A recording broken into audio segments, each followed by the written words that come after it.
Hello, everyone. I'm really sorry that I cannot be here with you today. And I mean that. When I signed up for this short presentation, it was just hopefully to start a conversation that could continue throughout the conference and possibly even beyond it with all of you. What I'm going to do here today is quickly share some of the stuff that I've been working on, as well as something that I'm working on now that might be of value to you going forward. So even though I'm not here, I do very much want to hear from you. I want your feedback, especially if you think I've gotten something wrong or that you have ideas of what I could be doing better. LARP is a big tent. It's a very inclusive term with all kinds of experiences that fall under that heading, some of which is EduLarp, which again is a pretty big term that includes many different kinds of experiences. For me, the core of LARP is still the experience of getting multiple people together in one place and having them interact socially in a meaningful way. It's about getting people out from behind all the screens in their lives and having them look at each other in the eyes. One of the dangers of using digital tools in the LARP world is that technology can get in the way of this core human connection. Sometimes I try to explain what I do, and people ask me, oh, is that like virtual reality? And my response is generally no, it's the exact opposite, or at least that's the way I view it. It's about getting people together and having them have a face-to-face interaction, the kind of interaction that is getting rarer and rarer in today's world. The pandemic has really strained some of my assumptions. The pandemic has demonstrated that LARP can exist online in a digital format. In fact, sometimes it has to. There is a big place in the LARP world for digital delivery and digital interaction, and I would further suggest that some of the best opportunities for digital delivery of LARPs exist in the EduLarp space. I'm not saying that EduLarps should be digital in their design and delivery, only that EduLarp might especially benefit from digital tools given the nature of many EduLarps. It is in this overlapping area between digital and EduLarp in which I'm operating. So who am I? A little background for you. My name is Trey Alsop. I live in Los Angeles, California, and I'm the founder of Wishcraft Simulations, which is a company devoted to creating educational simulations, what everyone here would call EduLarps. My background is originally in filmmaking and screenwriting with a Master of Fine Arts from the University of Southern California. What have I done? I started out about 10 years ago designing LARPs to be run at American conventions, specifically Gen Con. These would be parlor LARPs or Secrets and Powers LARPs for a convention audience. One game a year, with each game being a sequel to the previous game based upon player decisions from the previous year's game. So we did 3 years of Battlestar Galactica, and we did 3 years of Game of Thrones. We started out with games for about 25 players. Our last game was 77 simultaneous players, which was entirely too many. I only mention this number because running a game with this many players educated me about the challenges involved, primarily designing systems that do not require adjudication or of an action or of conflict by a human, adjudicator or GM or ST or whatever term you want to use. I was then able to do 2 Situation Room experience projects for the National Archives. I'll go into those in a bit more detail in a bit. I also designed an analog disaster relief game for the Pearl Harbor Aviation Museum. Here you see teams of middle school-age kids coordinate relief efforts to a number of Pacific nations after a fictional tsunami using aviation assets. I'm now working with other designers on 2 projects for the Reacting to the Past Consortium, which publish historical games to be run in college classrooms. One is about class and status in Manchester, England during the Industrial Revolution called Rage Against the Machine, and the other game is a digital implementation of an established game called Athens Besieged, which is a game designed to introduce players and faculty to the Reacting to the Past pedagogy. So why digital? Why am I talking to you today about digital authoring and distribution? Let me walk you through my own journey in designing the Situation Room experience games for the National Archives so you can hopefully follow where I've ended up and why I feel the way that I do. The Situation Room experience was a project for NARA, the National Archives and Records Administration, a federal government agency that preserves government documents and historical records. And it is in its nonpartisan educational mission that this project is operated. Presidential libraries in the U.S. house the records of each presidential administration. The assignment was to build an educational game about the Situation Room, which is a room in the basement of the White House where the president and his advisors meet during a foreign policy crisis. This room and the complex that surrounds it dates back to President Kennedy and the intelligence failures surrounding the Bay of Pigs. This room has been used by every president since to bring together key government decision makers during a time-sensitive crisis. This physical Situation Room and all of its contents were removed late in the George W. Bush administration, and a more modern Situation Room was installed. This original Situation Room was then transported and reconstructed piece by piece at the Reagan Presidential Library in Southern California. So the task, my task, was to take this historical space and build an interactive educational game around it. So this project has some specific things that I needed to achieve, determined in collaboration with the education team.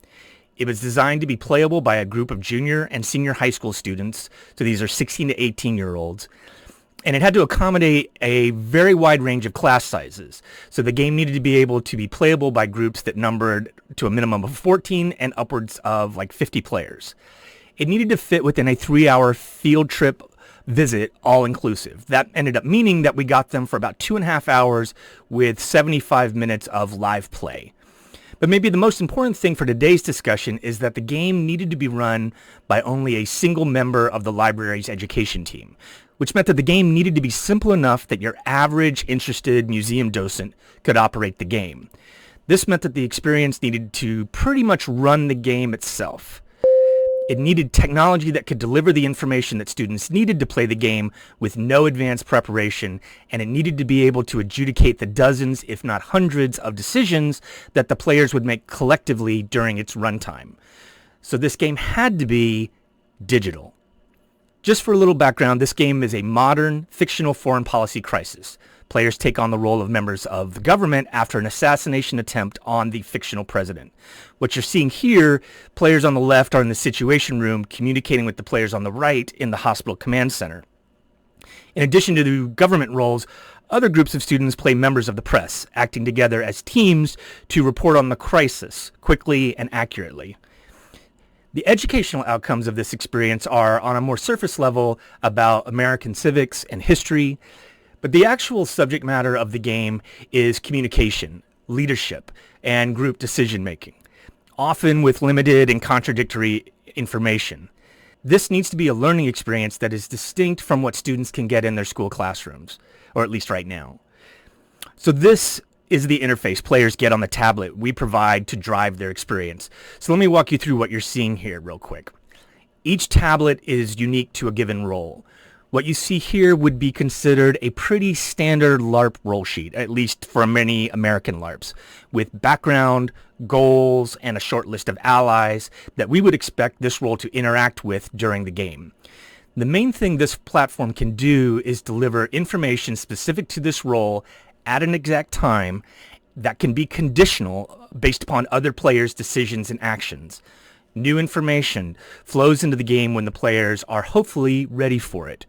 They learn the game by playing the game. Also, they can be given specific decisions that can change the course of the game. So why digital? Why choose digital implementation over analog? Well, it's going to allow you to make more complex games. And the second big reason is accessibility.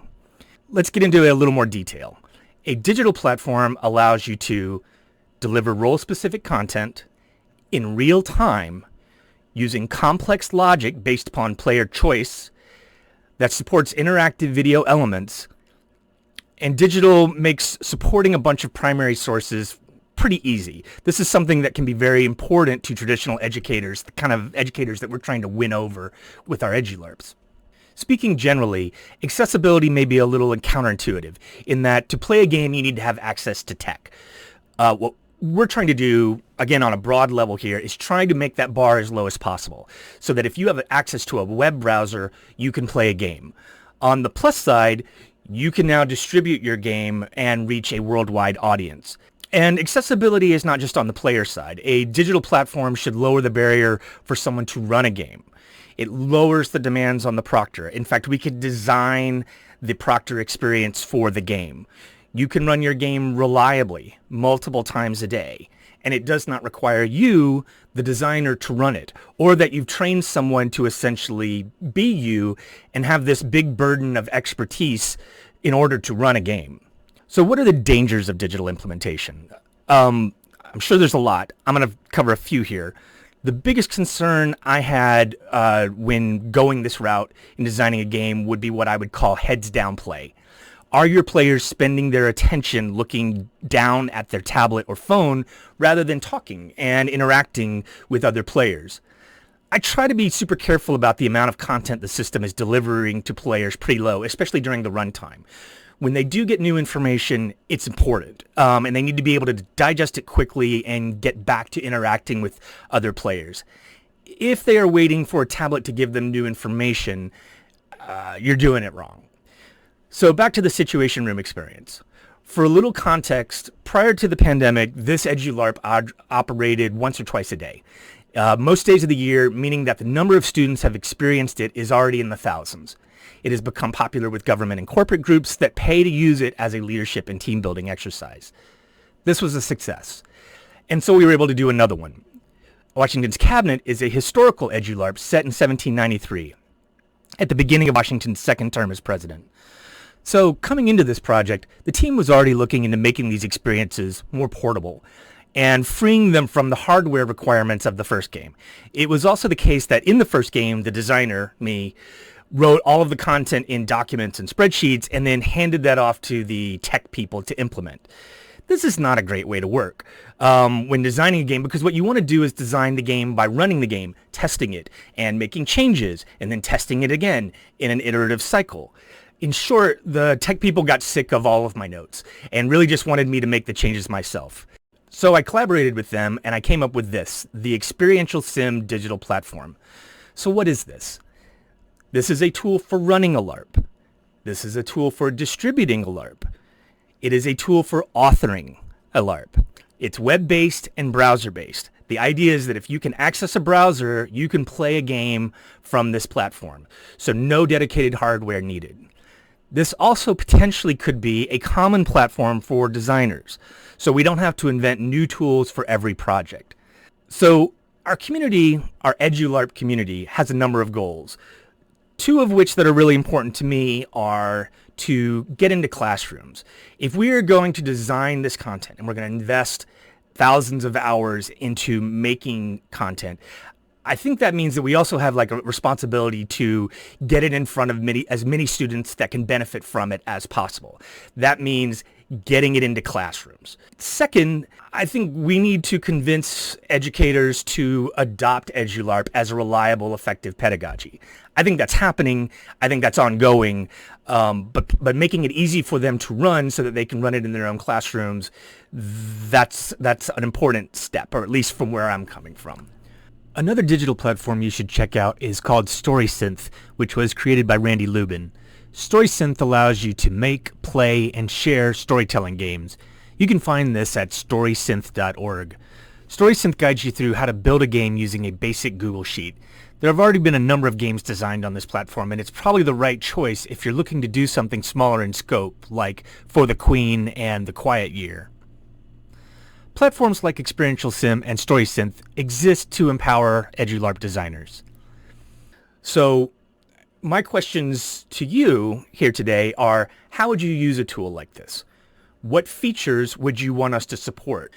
And third, what are your reservations? What do you see as the pitfalls or dangers of technology like this and using it in the Edu-Larp world? Again, I really wanted this to be a conversation with all of you. They just released the Knutepunkt program, and I can see that many of you are presenting on subjects adjacent to what I'm talking about here, and I can't wait to hear about them.